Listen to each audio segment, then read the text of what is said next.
আমি by the law এদের সাজা চাইছি। আমার দাবি অভয়ের লোকটার সাজা হোক, যে দায়িত্ব নিয়ে ডেড বডিটা পুড়িয়েছিল। সেইটা না করে আপনারা গলা জড়াজড়ি করছেন। তো স্ফূর্ত জন উল্লাস দেখেছি, রোজ দেখিনি। কীরকম বলুন তো? অভিষেক ব্যানার্জির বাড়ির সামনে গিয়ে লোকে সেলফি তুলছে, এই দেখুন আমরা দাঁড়িয়েছি, পুলিশ বকছে না, কি মজা কি মজা, এমনি করে তুলছে। এবার আমি দেখছি যে এরা ক্ষমার হিড়িক পড়ে গেছে এদের, এরা যিশু হতে চেষ্টা করছে। কিন্তু তারা তখন চিন্তা করছে না যে যে মানুষগুলো সাফার করেছে এই লোকগুলোর জন্য, নিজেরাও সাফার করেছে। কি অদ্ভুত দেখুন, স্টকহোম সিনড্রোম। হ্যাঁ, নিজেরাও সাফার করেছে, তারপরে গিয়ে একটা দারুণ প্রেম প্রেম, হ্যাঁ, নিতাই গো জগাই মাধাই টাইপ কেস হয়ে যাচ্ছে। এবং আমরা যারা সাধারণ মানুষ, বিজেপি করি না, বাট ন্যায় বিচার দেখতে চাই, তারা তো কিছুই ন্যায় বিচার দেখলাম না, কোনো হিসাবই তো হবে না। মোদিজির অপমান করা হচ্ছে, অমিত শাহর অপমান করা হচ্ছে। আমার ব্যক্তিগত মতামত, এটা যেই করিয়ে থাকুক সে একটা ফাঁদ পেতেছে এখন যারা জিতে এসছেন তাদের জন্য। যেমন আমি খুশি হরিশ মুখার্জি রোডের ওই ব্যারিকেডগুলো হটে গেছে, মানে ঘৃণা করতাম দেখে ওগুলো, যে একজন মানুষ করছে। আমি খুশি যে যে মানুষটা 3000 পুলিশ আশেপাশে নিয়ে ঘুরতো, এখন 3টে পুলিশের জন্য কাঁদছে এবং বেরাতে ভয় পাচ্ছে বাড়ির থেকে। পুলিশের বলেই করছিল যা যা করছিল, ডিজে বাজাবো, গাড়ির ওপর ছাজ হয়ে ডিস্কো ডান্সারের মতো, তার এখন ফুস হয়ে গেছে। তার মুখ চোখ দেখে আপনি দেখছিলেন পরশুদিন ফটোটাতে, কেমন কালো হয়ে গেছে মুখটা, দেখতে মনে হচ্ছে চুরি করে ধরা পড়েছে। কবির সুমন দারুণ গান গায়, কিন্তু আমার মনে হয় ব্যক্তিগতভাবে অত্যন্ত বাজে লোক উনি। একটু কিছুদিন আগেই শুনলাম বলছিলেন 100টা না 2000টা মন্দির হওয়া উচিত মমতা ব্যানার্জির নামে, তো নেমা খারাম এদের বলে। রাজ্যের সাধারণ মানুষের নিরাপত্তা সবথেকে বড় প্রশ্নচিহ্নের মুখে, তার কারণ চন্দ্রনাথ বাবুকে যেভাবে খুন হতে হলো প্রকাশ্য রাস্তায়, শুট আউট, সে প্রসঙ্গে আপনি কি বলতে চান স্যার, যে নিরাপত্তা ব্যবস্থা কোন তলানিতে গিয়ে ঠেকেছে? দেখুন, এই সময়টা একটা শাসন ব্যবস্থা শেষ হলো আর নতুন শাসন ব্যবস্থা এখনো শুরু হয়নি। মানে এই মুহূর্তে পশ্চিমবঙ্গের রাজ্যে কোনো মন্ত্রী নেই, কোনো মুখ্যমন্ত্রী নেই, কোনো এমএলএ নেই, কেউ ওথ নেয়নি, এবং যারা ওথ নিয়েছিলেন তারা আর নেই, তাদের এক্সস্ট হয়ে গেছে, এক্সপায়ারি ডেট হয়ে গেছে। এইটা কিন্তু কোনো অঘটন ঘটানোর জন্য একটা সুবর্ণ সুযোগ যারা অঘটন ঘটাতে চায়, কারণ তাদের উপরে ব্লেম কোনোভাবে আসবে না, কারণ তাদের হাতে পুলিশ নেই, পুলিশতন্ত্র নেই। এবং সেইখানে এই এত বড় একটা ঘটনা ঘটলো, একটা নিরপরাধ মানুষ যে রাজনীতি করে না, সে রাজনৈতিক কারণে খুন হলো। এইখানে আমার ভয় হচ্ছে তাহলে এর কি মেসেজ যাবে, বার্তা যাবে যারা লোয়ার লেভেল কাডার। কারণ ইনি তো একদম সর্বোচ্চ স্তরের মানুষটির পাশের মানুষ ছিলেন, মানে পিএ, আপ্তসহায়ক। আপ্তসহায়ক খুব ইম্পর্টেন্ট, তাকে লোকে বিশ্বাস করে, তাকে পাশে রাখে, এবং সে সব কিছু সাধারণত জানে, বাট সে কখনো সামনে আসে না। যেমন আমি এত বছর আমাদের আগের মুখ্যমন্ত্রী মমতা ব্যানার্জি পাওয়ারে আছেন, আমি তার আপ্তসহায়ক কখনো দেখিনি। তার সিকিউরিটি পার্সনদের চিনি, সবসময় দেখি সামনে, তার মন্ত্রীদের চিনি। তেমনি আপনি যদি বলেন যে প্রধানমন্ত্রী নরেন্দ্র মোদীরও আপ্তসহায়ককে বা অমিত শাহর আপ্তসহায়ককে আমরা দেখতে পাই না, নীরবে নিভৃতে কাজ করে। সেই মানুষটিকে মারার কোনো জাস্টিফিকেশন নেই, এটা একটা মেসেজ, ক্ষমতার মেসেজ। এবং সেটা আমি সোজা অঙ্কেতে বলছি না যে এরাই করেছে, অনেকে মিলে হয়তো করেছে এটা। এবং আরও কিছু ঘটনা ঘটতে পারে যদি আমরা সজাগ না থাকি, যদি আমাদের এখনকার যে শাসন ব্যবস্থা, পুলিশতন্ত্র, তারা দিনরাত এক করে অন্তত নেক্সট 10-12 দিন যদি তাদের পেট্রোলিং, তারপরে প্রচুর সেন্ট্রাল আর্ম পুলিশ ফোর্সেস এখনও আছে আমাদের রাজ্যে, ভোটের জন্য এসছিল, তারা যায়নি, তাদেরকে ব্যবহার না করে একটা হালকা ঢিলা দেওয়া, একটা বেশি আনন্দ করা, বেশি সৌহার্দ্য, বেশি ভালো, এইরকম একটা ভাব ফুটিয়ে তোলা, ভাবমূর্তি বজায় রাখবার চক্করে আমার মনে হয় এখন আমাদের গভর্নেন্সটা একটু হ্যাম্পার হচ্ছে। এবং সেইখানে সাধারণ মানুষ যারা, বিশেষ করে যারা, আমরা তো কোনো দলই করি না, বাট যারা ধরুন বিজেপি করে, তাদের একটা ভয় এসে যাচ্ছে যে এনাকে যদি মারতে পারে তো যে কোনো লোককে পাড়ায় মেরে দিতে পারে আর কি।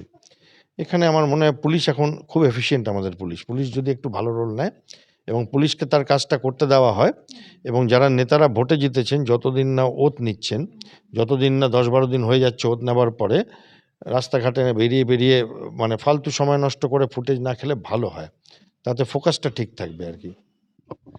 স্যার, আপনি দীর্ঘদিন সামরিক ক্ষেত্রে অত্যন্ত বিচক্ষণতার সঙ্গে দেশ পরিচালনা মানে দেশের নিরাপত্তার একাংশ পরিচালনা করেছেন।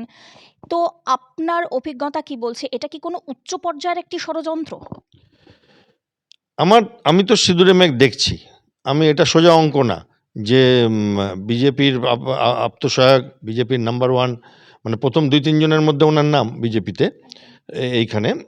তো সেইখানে তার আত্মসহায়ককে মারা মানে তৃণমূলের কেউ করে দিয়েছে। আমি এত সোজা অঙ্ক দেখছি না। এতে আরো বহু গভীর ব্যাপার থাকতে পারে। কারণ কারা অখুশি এই এই এই সরকার পরিবর্তনে? দেখুন, আমি তো রাজনীতি করি না। বাট পলিটিক্স বুঝি এবং আপনার মিলিটারির ব্যাপারগুলো খুব ভালো বুঝি। দেশের সুরক্ষার ব্যাপারটা বুঝি। এবার কারা অখুশি বলুন তো এতে? অখুশি পাকিস্তান, বাংলা এবং জিহাদিরা। অখুশি চীন। অখুশি আমাদের দেশের মধ্যে কিছু শত্রু আছে, যারা ভারতবর্ষের সমৃদ্ধি বা সামরিক পরাক্রমকে ছোট করে দেখাতে চায় সবসময়। এই টুকরে গ্যাং বলে তাদের, টুলকিট গ্যাং বলে, এবং তাতে দেশের অপোজিশনে কিছু লোকজন আছে, অন্যান্য রাজ্যে কিছু লোকজন আছে। তারা মারাত্মকভাবে এই বিরোধিতা মানে সরকার বিরোধী করাটা তো তাদের ন্যায্য অধিকার। কিন্তু সরকার বিরোধিতা করতে গিয়ে অনেক সময় তারা ভারত বিরোধিতা করে। যেমন সিন্দুরে ভারত জিতেছিল কিনা তার প্রমাণ চায় সারা পৃথিবীর সামনে দাঁড়িয়ে। এবং তাদের মধ্যে আমাদের রাজ্যেরও কিছু নেতা-নেত্রী আছেন, যাদের নাম পাকিস্তানে পার্লামেন্টে অত্যন্ত সম্মানের সাথে নেওয়া হয়। বাংলাদেশের টেররিস্ট লিডাররা তাদের নাম নেন, এবং সেইখানে আমার মানে ভয় হয়, লজ্জায় মাথা হেঁটো হয়ে যায় যে ন্যাশনাল সিকিউরিটির জায়গাটাতে এখন আমি একটু আশ্বস্ত হয়েছি যে এই জয়টাতে পলিটিক্যালি কী হবে সেটা তারা দেখবে। বাট ন্যাশনাল সিকিউরিটিতে আমার মানে আশা রাখছি যে বিএসএফ যে জমিটা পাচ্ছিল না সেটা পেয়ে যাবে। এবং আসাম এখন যে সরকার, সেই সরকার পশ্চিমবঙ্গে হবে কালকের থেকে বা পরশুর থেকে, এবং সেই সরকার বিহারে, সেই সরকার ইউপিতে, সেই সরকার উত্তরাখণ্ডে। কেন এতগুলো স্টেটের নাম নিলাম? কারণ আর ত্রিপুরাতে, কারণ বাংলাদেশের বর্ডার আমাদের সাথে যদি দেখেন তো ওয়েস্ট বেঙ্গল, আসাম, মেঘালয়, ত্রিপুরা, মিজোরাম। তো এই প্রত্যেকটাতে একটা বাদ দিয়ে বোধহয় মিজোরামে বোধহয় না, না প্রত্যেকটাতে সেম সরকার, যেটা দিল্লিতে। আর ওই দিকে নেপালের বর্ডার যদি দেখেন, কারণ নেপালের সাথে আমাদের একটু অশান্তি আসছিল, তো আপনি নিশ্চয়ই দেখেছেন। নেপালেও পশ্চিমবঙ্গের একটু বর্ডার আছে, তারপরে বিহারের একটা বর্ডার আছে, ইউপির একটা বর্ডার আছে, আর উত্তরাখণ্ডের একটা বর্ডার আছে। তো এই পুরো বর্ডার এরিয়াটা হয়ে গেল। এবার আপনি আসুন বঙ্গোপসাগর। তো বঙ্গোপসাগরে আপনি যদি দেখেন, আমাদের পশ্চিমবঙ্গ হয়ে গেল সেন্ট্রালের সরকার আর এদের সরকার, প্লাস তলায় উড়িষ্যা, তার তলায় অন্ধ্রপ্রদেশ। তো ফলে কি হচ্ছে যে নেভির কাজ করা, অন্যান্য কাজ করা, ওইখানে কেউ দাপাদাপি করে বেড়ালে মাঝখানে যদি একটু মানে এমন বিরোধী রাজ্য হয়ে যায় যে দেশ বিরোধী করতে রাজি আছে, তাহলে অসুবিধা হচ্ছিল তো অসুবিধা। বাংলাদেশ থেকে প্রচুর লোক আসছিল। ৩-৪ দিন আগে বাংলাদেশের একজন এমপি বলছে যে এবার বিজেপি এসছে ওখানে, তাহলে তো সব আমরা যেসব লোকগুলোকে পাঠাই তারা সব ফেরত আসবে, তাহলে আমাদের সমস্যা হয়ে যাবে। দেখুন কত বড় সাহস! তো তারা জানতো যে তারা এখানে এসে পাসপোর্ট করতে পারে, আধার কার্ড করতে পারে, ভোটার কার্ড করতে পারে, দেশের ভোট রাজনীতি বদলে দিতে পারে। তো এই সমস্তগুলোর জন্য যে এখন আপনি যেটা বললেন যে ন্যাশনাল সিকিউরিটির দিক থেকে এটা একটা বড় প্রাপ্তি, যে আশা করা যাচ্ছে যে অন্তত দেশের শত্রুর সাথে লড়াই করতে হবে না, বিদেশের শত্রুর সাথে মোকাবিলা করবার আগে। তাহলে কি স্যার কোথাও না কোথাও গিয়ে এই মুহূর্তে বাংলা প্রতিশোধের একটা মানে ক্ষেত্রে চলে যাচ্ছে, মানে রাজনৈতিক প্রতিশোধের একটা চিত্র দেখতে পাচ্ছে? আমার ব্যক্তিগত মতামত, এটা যেই করিয়ে থাকুক সে একটা ফাঁদ পেতেছে এখন যারা জিতে এসছেন তাদের জন্য। তারা যদি এই ফাঁদে পা দেন এবং রিয়্যাক্ট করেন, ভায়োলেন্স হয়, দাঙ্গা হয়, এটাই তারা চাইবেন, বেঙ্গল আনস্টেবল থাকুক। তারা যদি এই ফাঁদে না পা দেন এবং এই ফাঁদে না পা দিয়ে তারা যদি ব্যাপারটার আইনি ব্যবস্থা নেন, দ্রুত সমাধান করেন এবং পাবলিককে একটা মেসেজ দেন যে তারা ল অ্যান্ড অর্ডার শক্ত হাতে হ্যান্ডেল করতে সমর্থ, তাহলে সেটা তাদের জন্য কাম্য হবে। স্যার, আপনি একটু আগে বিদেশি শক্তির কথা বলছিলেন যে কোন কোন দেশ বা কারা এই পরিবর্তনে ঠিক খুশি হতে পারেনি। আগামী ৯ তারিখে শপথ গ্রহণ অনুষ্ঠান রয়েছে ব্রিগেড প্যারেড গ্রাউন্ডে। সেখানে দেশের প্রধানমন্ত্রী উপস্থিত থাকছেন, স্বরাষ্ট্রমন্ত্রী উপস্থিত থাকছেন এবং বাংলার পরবর্তী মুখ্যমন্ত্রী কে হচ্ছেন তার নামও উন্মোচিত হবে। তো এই যে এই অনুষ্ঠানের আগে এত বড় একটি ঘটনা ঘটে গেল, সেটা কি স্যার কোথাও না কোথাও মনে হয় যে বিদেশি শক্তিরও এখানে একটি হাত বা প্রভোকেশন থাকতে পারে? হ্যাঁ, থাকতে তো পারেই। আমি তো মনে করি যে পাকিস্তানের আইএসআই বাংলাদেশে অনেক দিন ধরে বসে আছে। তারা চেষ্টা করছে এই এরিয়াটাকে ডিস্টার্ব করবার যতটা পারে। কাশ্মীরে অতটা পারছে না, এত সেনা আছে সেখানে। এবং এখন তারা তো এই জায়গাটা তাদের একটা আশা যে শিলিগুড়ি করিডর, এই ভুটান বর্ডার, নেপাল বর্ডার এগুলো দিয়ে বাংলাদেশকে বা আমাদের ভারতবর্ষকে নাস্তানাবুদ করবার। এবং চায়নারও প্রচ্ছন্ন মদদ থাকতে পারে পাকিস্তানের থ্রুতে। এবং বাংলাদেশের আনসারুল বাংলার মতো লোক যারা এখন আইএসআই থেকে পয়সা পাচ্ছে তাদেরও করতে পারে। এবং আমেরিকারও হাত থাকতে পারে। স্যার এটা কেন মনে হয় আপনার? কারণ আমরা তো দেখছি যে সিআইএ একটা প্রচ্ছন্নভাবে ভারত বিরোধিতার একটা সুর বাজছে সবসময়। দুই রকমভাবে দেখছি আমি এটাকে। একটা হচ্ছে এই ধরুন ইরানের সমস্যার সময় আমরা দেখেছি যে ভারতের বিরুদ্ধে এবং পাকিস্তানের সপক্ষে গিয়ে সব কথা আমেরিকা বলছেন। মাঝখানে ভারতকে একটা হেল হোলও বলেছেন উনি। ভারত আর চায়না দুটো হেল হোল পৃথিবীর। এবং পাকিস্তানকে মধ্যস্থতা করেছিলেন ইরানের যুদ্ধে। এবং ওনার একটা ক্ষোভ আছে, ব্যক্তিগত ক্ষোভ ডোনাল্ড ট্রাম্পের, যে এখন অবধি ভারতের প্রধানমন্ত্রী বলেননি যে হ্যাঁ উনি পাকিস্তান ভারতের যুদ্ধ থামিয়েছিলেন। এটা ওনার ক্ষোভ যে আমার নোবেল পিস প্রাইজে বাধা।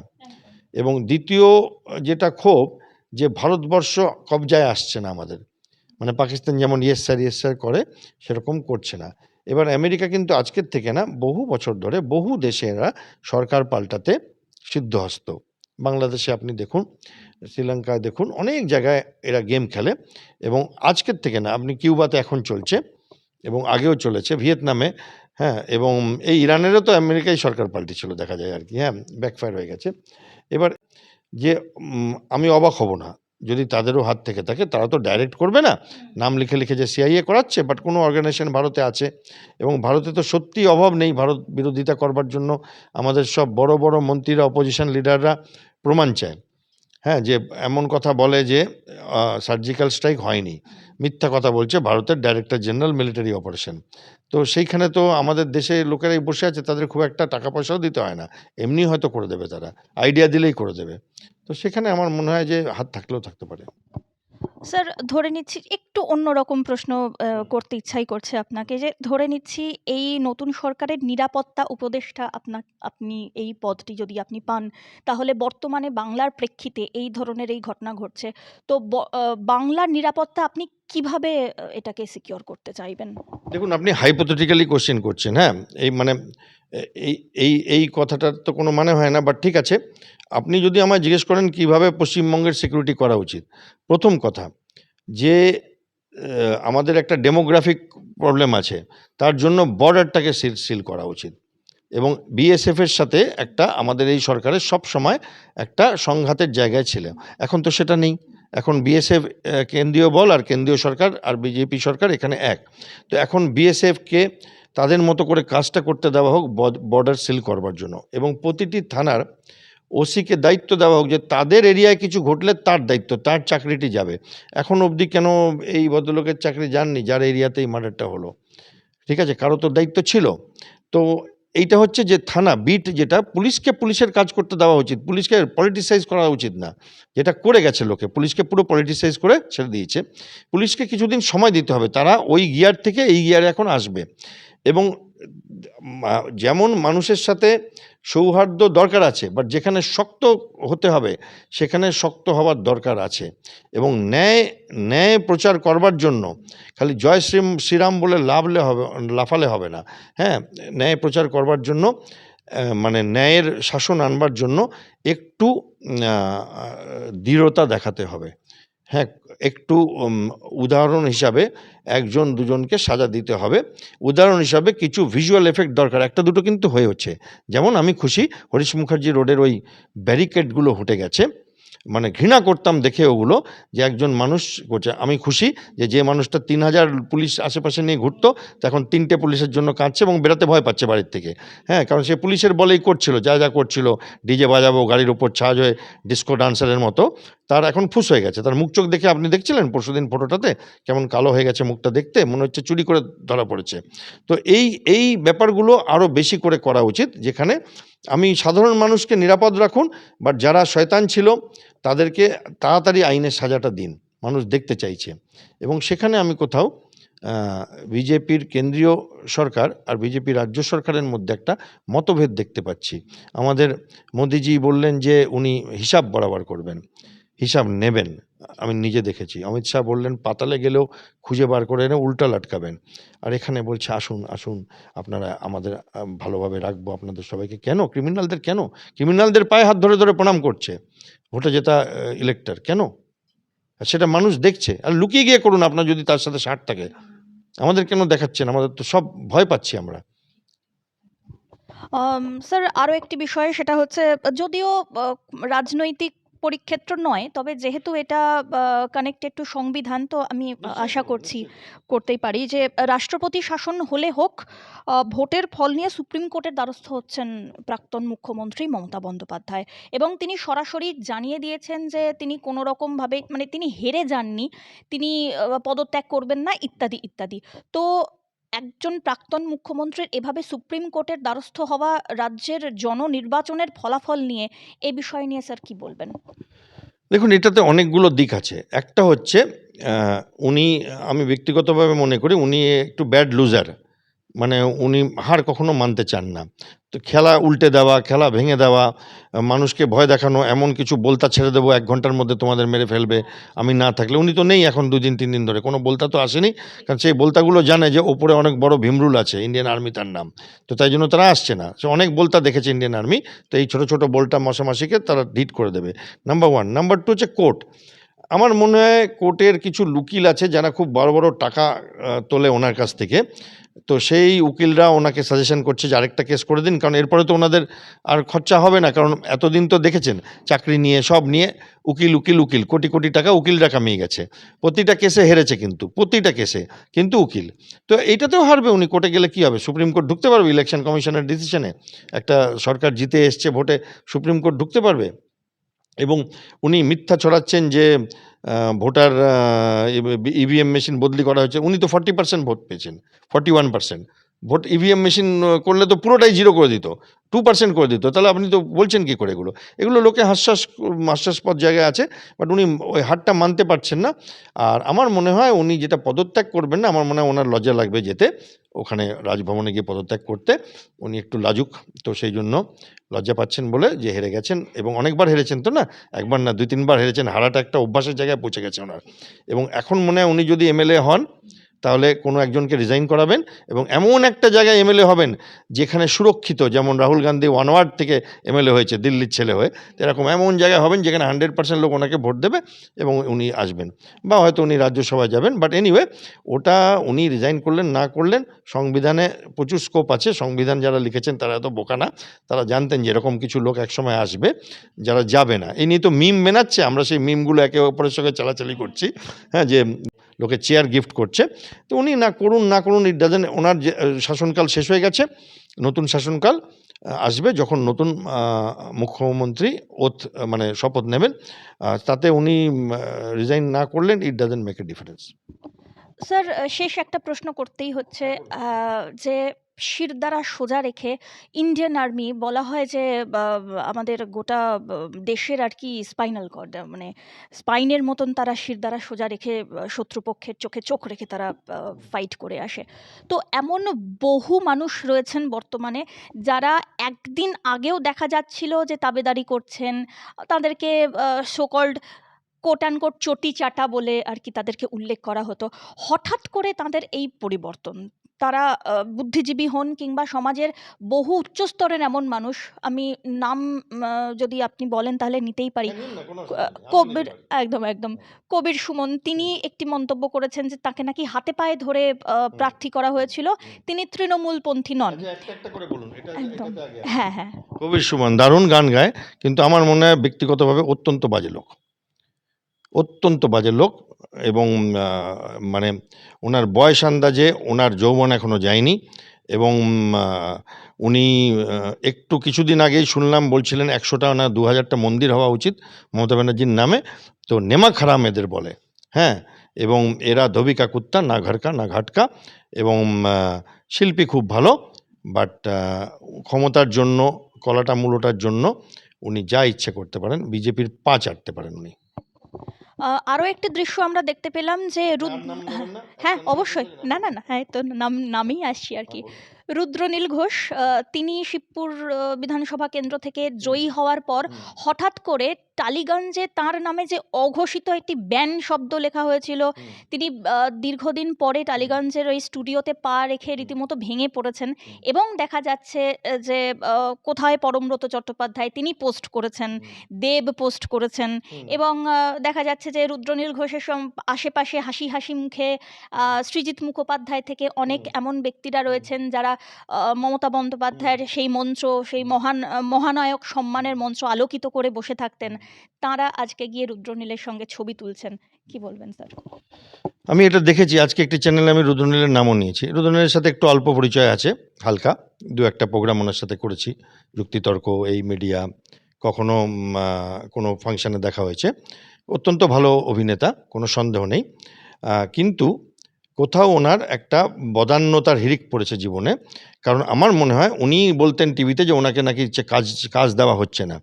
হ্যাঁ, তাহলে সবার আগে উনি যখন মন্ত্রিত্ব পাবেন বা না পান, যিনি মন্ত্রিত্ব পাবেন তার থ্রুতে একটা কমিটি বানিয়ে ইনভেস্টিগেট করা উচিত যে কারা কারা এর মধ্যে সামিল ছিল, যারা এই ব্যাপারটাতে চক্র করেছিল একটা। ধরুন রাজ চক্রবর্তী, এদের নাম আসছে, কাঞ্চন, যারা একদম অ্যাক্টিভ পলিটিশিয়ান ছিল। এবং দেখা উচিত তাদের মধ্যে কারা কারা, কিছু লোক তো দেখুন বাধ্য হয়ে ছবি করবার জন্য করেছিল, আবার কিছু লোক সক্রিয়ভাবে এদেরকে যাতে বসিয়ে রাখা যায় কিছুদিন ধরে সেটার ব্যবস্থা করেছিল মালিকের নেক নজরে আসার জন্য। এবার সেই লোকগুলোকে আইডেন্টিফাই না করার আগে অবধি ওনার যাওয়া উচিত হয়নি আমি মনে করি। উনি বিশ্বাসঘাতকতা করছেন ওনার ভোটারদের সাথে, আমি মনে করি। এবার আসি দেবের দেখলাম একখানা পোস্ট দিয়েছেন উনি, যে যে উনি এখন রাজনীতি করবেন না। রাজনীতি করতে তো ওনাকে কেউ দেবে না, এখন তো তৃণমূল থেকে পালাবেন উনি। এই 15 বছর তো তৃণমূলের শাসন ছায় অনেকগুলো সিনেমা করে নিলেন, গ্যাস সিলিন্ডার নিয়ে নাচছিলেন কিছুদিন আগে মমতা ব্যানার্জির মঞ্চে। হ্যাঁ, আমার ওনার অভিনয় ভালো লাগে না। ওনার একটা সিনেমা ভালো লেগেছিল, তাতে ওনার বোবার রোল ছিল। বাকি আমার ওনার বডি ভালো লাগে, দেখতে সুন্দর সুপুরুষ, অভিনয়টা ভালো লাগে না। আমি অন্যরকম লোক, আমার অমিতাভ বচ্চনের থেকে নাসিরুদ্দিন শাহ বেশি ভালো লাগে। হ্যাঁ, অমরিশ পুরী ভালো লাগে, ওম পুরী ভালো লাগে, এবার এখানে প্রসেনজিৎকে ভালো লাগে। এবার দেবের অভিনয় ভালো লাগে না, সেটা আমার ব্যক্তিগত চয়েস। বাট পার্সোনালি আমি ওনাকে দেখেছি যে মেম্বার অফ পার্লামেন্ট হয়ে উনি যথেষ্ট পলিটিক্যালি অ্যাক্টিভ ছিলেন। এখন হঠাৎ বলছেন রাজনীতি ছেড়ে দিলাম, কারণ তৃণমূল ছেড়ে দিলেন। এখন তো ওনার পাশে দাঁড়ানো দরকার, যে মানুষটা ওনাকে এমপি বানিয়েছিল, যে আর জীবনে একটা সিনেমা না করতে পারলেও হবে, আমি এনার পাশে দাঁড়াই, ওনাকে ছেড়ে দিলেন।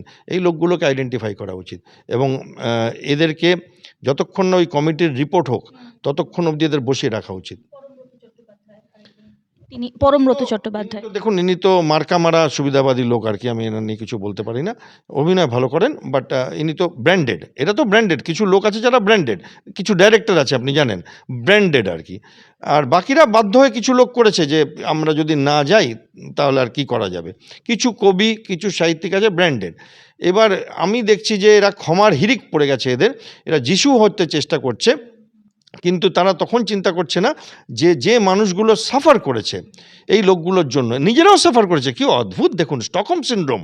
হ্যাঁ, নিজেরাও সাফার করেছে, তারপরে গিয়ে একটা দারুণ প্রেম, হ্যাঁ, নিতাই জগাই মাধাই টাইপ কেস হয়ে যাচ্ছে, যে গলা জড়িয়ে ধরছে। আমার এটা দেখে খারাপ লাগে। আমার মনে হয় এদের এখন ইনভলভ হওয়া উচিত না, একটু দূরে থাকুক, অন্তরালে থাকুক, মন্ত্রিত্ব পাক, তারপরে ডিসিশনগুলো দিক। নাহলে ভুল মার্তা যাচ্ছে বিজেপির লোয়ার কাডারদের। এবং আমরা যারা সাধারণ মানুষ, বিজেপি করি না, বাট ন্যায় বিচার দেখতে চাই, তারা তো কিছুই ন্যায় বিচার দেখলাম না, কোনো হিসাবই তো হবে না। মোদিজির অপমান করা হচ্ছে, অমিত শাহর অপমান করা হচ্ছে। কারণ হল পায়নি নাকি লোকেরা, হল পায়নি, হ্যাঁ, ডিস্ট্রিবিউটাররা হল দেয়নি, এখানে কাশ্মীর ফাইলস চালাতে দেওয়া হলো না, লোকটা পালিয়ে গেল। এখন এখন এদের এই দেখছি আমি, এই মূর্তি, আমার ঘেন্না লাগছে ভাবতে যে এদের আমি চিনি, পরিচিত আমাদের এদের সাথে। স্যার, তাহলে শেষ প্রশ্ন একটাই থাকছে, সেটা হচ্ছে যে আগামী সরকার এই যে গঠিত হচ্ছে ৯ তারিখে শপথ গ্রহণ অনুষ্ঠানের পরে অফিসিয়ালি, সেই সরকারের নিরাপত্তা এবং মানে নিরাপত্তা ব্যবস্থা এবং একই সঙ্গে বঙ্গবাসীর জন্য আপনি কি বার্তা রাখতে চান? দেখুন, বঙ্গবাসীর জন্য বার্তা রাখবার মতো কেউ কেটা আমি নই, বাট ডেফিনেটলি আমরা বুক বেঁধে আছি যে এই সুধীর হবে। আমরা বুক বেঁধে আছি যে আমাদের মধ্যে যারা অতটা ইকোনমিক্যালি স্ট্রং না, সেই মানুষগুলো যারা বেকার ভাতা পাওয়ার বা লক্ষ্মীর ভাণ্ডার আগে যেটা পেত, এখন অন্য কোনো নাম দিয়েছেন ওটা বোধহয় অন্নপূর্ণা ভাণ্ডার, এটাকে তাড়াতাড়ি দিক, এই টাকাগুলো ঢুকাক, পরে হ্যান্ডশেক করবে, গলা জড়ি করবে, প্রণাম করবে, এগুলো পরে করুন, আগে এদের ব্যাংকের অ্যাকাউন্টে যে ৩,০০০ টাকা বলেছিলেন দেবেন দিন, আগে দেরি করছেন কেন? বাংলাদেশের জমিটা দিন। প্রথম 10 দিন আপনারা টিভি ক্যামেরার সামনে না এসে ঘরের মধ্যে লুকিয়ে লুকিয়ে ভিডিও কনফারেন্স করে কাজ দেখান আমাদের, হ্যাঁ, তো এইটা বাংলার বার্তা, আমরা সেটা চাইছি, আমরা সেফটি চাইছি। অটোওয়ালারা চাইছে যে আর যেন কাটমানি না দিতে হয়, মানুষেরা চাইছে যে কারো বাড়িতে যদি একটা বারান্দা বা ব্যালকনি বানে হাত পেতে না এসে দাঁড়ায় লোকাল গুনস, রেস্টুরেন্টওয়ালারা সেটা চাইছে, তারা গ্যাসের সমস্যার সমাধান হতে চাইছে। আপনারা এখানে খিল্লি করছেন অন্যদের সাথে যারা আপনাদের পিটিয়েছে, অত্যাচার করেছে, তো এ কি অদ্ভুত ব্যাপার করছেন? তো সেইখানে আমার বার্তা যে একটু ঘুরে দাঁড়ান, একটু আপনারা মানে একটু শিখুন মানুষদের কাছ থেকে যে আপনাদের কেন্দ্রীয় লিডারশিপের সাথে আপনাদের কোনো ম্যাচই নেই তো। একদম না, পরিশেষে একটা কথাই বলার, সেটা হচ্ছে যে এই ভারতভূমি যেরকম গান্ধীজির দেশ, তেমনি এই বাংলা কিন্তু নেতাজিরও মানে জন্মভূমি, এটা আমাদের প্রত্যেকেই আশা করি ভুলে গেলে না, আমি চলবে না। কিন্তু এখানে একটা মেসেজ দেবো, আমি কোনো রকমভাবে বলছি না পেটান, না না না না না, স্বতঃস্ফূর্ত জনরোষ ওটা আগের গভর্নমেন্ট বলতো, কি করব বলুন, স্বতঃস্ফূর্ত জনরোষ, এখানে তো স্বতঃস্ফূর্ত জনরোষ হয়নি, স্বতঃস্ফূর্ত জন উল্লাস দেখেছি, রোজ দেখিনি। কীরকম বলুন তো? অভিষেক ব্যানার্জির বাড়ির সামনে গিয়ে লোকে সেলফি তুলছে, এই দেখুন আমরা দাঁড়িয়েছি, পুলিশ বকছে না, কি মজা এমনি করে তুলছে, ডিজে চালাচ্ছে, ওখান দিয়ে স্কুটার নিয়ে যাচ্ছে লোকেরা, জন উল্লাস দেখেছি, রোজ দেখিনি, রোজ বাংলাদেশে দেখেছি, রোজ এখানে দেখেছি আগের বারের ভোটে, স্বতঃস্ফূর্ত জনরোষ বলে না। আমি একেবারে ভায়োলেন্স চাইছি না, আমি বাই দ্য ল এদের সাজা চাইছি। আমার দাবি অভয়ের লোকটার সাজা হোক, যে দায়িত্ব নিয়ে ডেড বডিটা পুড়িয়েছিল, সেইটা না করে আপনারা গলা জোড়াজড়ি করছেন, ধিক্কার দিই আমি সেই লোকগুলোকে।